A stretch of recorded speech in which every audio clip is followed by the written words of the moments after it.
Ton téléphone était au milieu d'une mise à jour et il s'est accidentellement débranché. Il a fini de télécharger le dernier système d'exploitation en ligne. Mais le problème est que tu n'as pas réalisé qu'il était débranché pendant la moitié du temps où il installait la mise à jour. Tu essaies de le laisser finir, mais tu remarques qu'il est éteint. Tu le rebranches et le téléchargement se poursuit. Au bout d'un moment, ton téléphone s'allume avec le dernier logiciel.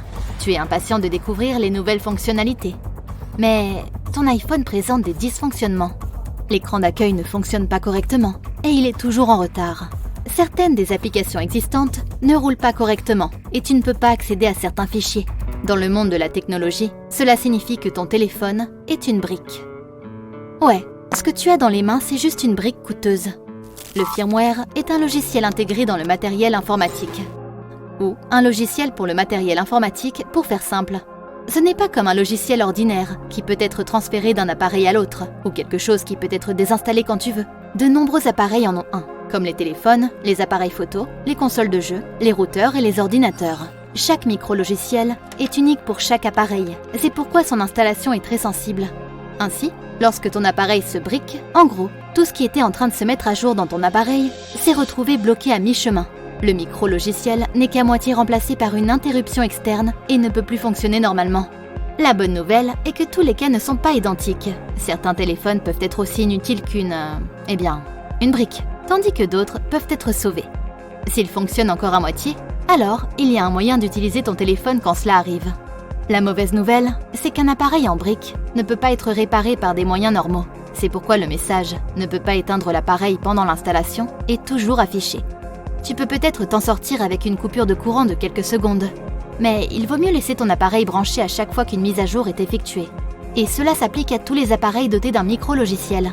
Apple propose toujours des mises à jour du système d'exploitation et encourage les utilisateurs à toujours sauvegarder leurs iPhones avant de procéder à la mise à jour, au cas où quelque chose se produirait, comme qu'ils deviennent une brique. Tu peux facilement le faire en branchant ton iPhone à ton ordinateur, en ouvrant iTunes et en cliquant sur Sauvegarde. Tu peux également utiliser iCloud et d'autres services dans le cloud. Ainsi, tu seras en sécurité et tu pourras te promener heureux avec la dernière mise à jour du firmware. Tu ouvres ton tiroir et tu trouves ce vieil iPad de première génération que tu as eu quand tu n'étais qu'un adolescent. Tu le charges et il fonctionne. Tu es content et tu as économisé de l'argent. Tu as ton ancien compte en cours d'exécution et il fonctionne toujours. Tu vas donc sur l'App Store et tu découvres que tu n'as même pas certains des éléments essentiels, comme Netflix, Facebook ou Instagram. Tu essaies de les télécharger, mais il y a une erreur. Ces applications ne sont pas compatibles avec ton appareil. Tu ne peux donc pas les installer. Avant de le glisser à nouveau dans le tiroir pour prendre encore plus la poussière, tu trouves une solution. Pour télécharger de nouvelles applications sur un ancien système d'exploitation Apple, il faut avoir un compte déjà existant sur un nouvel appareil iOS. Cela ne fonctionne pas sur les Mac.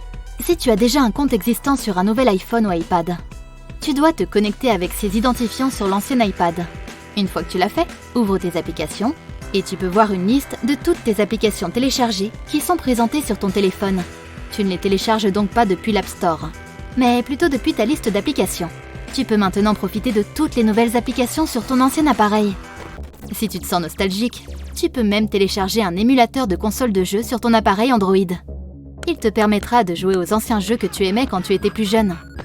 Fais tout de même attention à l'endroit où tu télécharges les applications. Toute application téléchargée en dehors de l'App Store ou du Google Play Store peut contenir des virus ou des logiciels malveillants susceptibles d'endommager ton appareil. Il est possible d'avoir 2 applications de messagerie sur un téléphone Android qui prend en charge les doubles cartes SIM. Chaque marque d'Android a des noms différents pour cela, mais tu peux généralement trouver le moyen de le faire en ouvrant les paramètres et en recherchant Dual Apps, Clone Apps, Twin Apps ou Dual Messenger.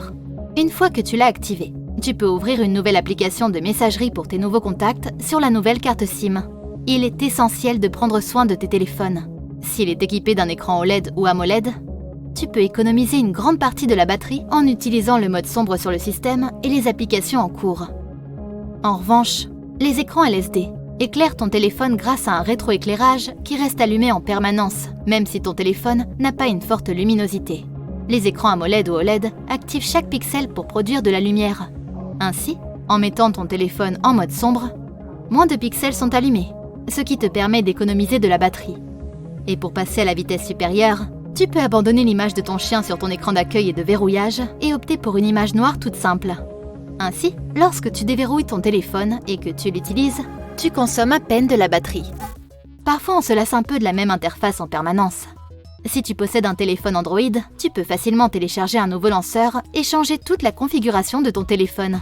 Ne t'inquiète pas, il sauvegardera toutes tes données et conservera tes paramètres tels quels.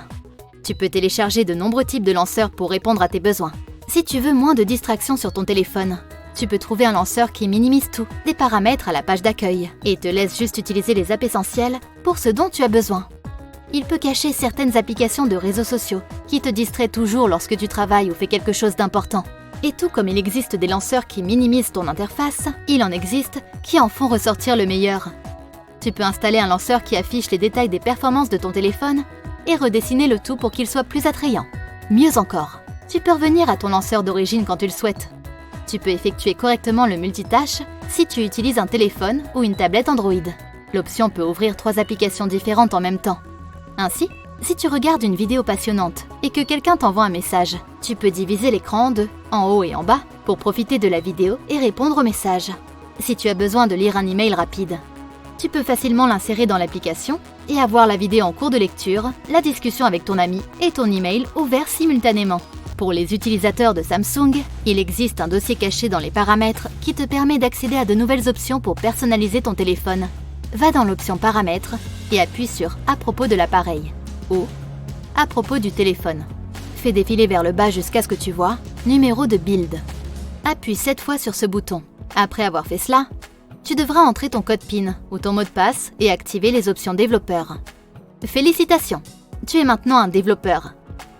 Avec cette option, tu peux configurer un emplacement fictif n'importe où dans le monde. Il suffit de télécharger une application tierce qui te place n'importe où dans le monde.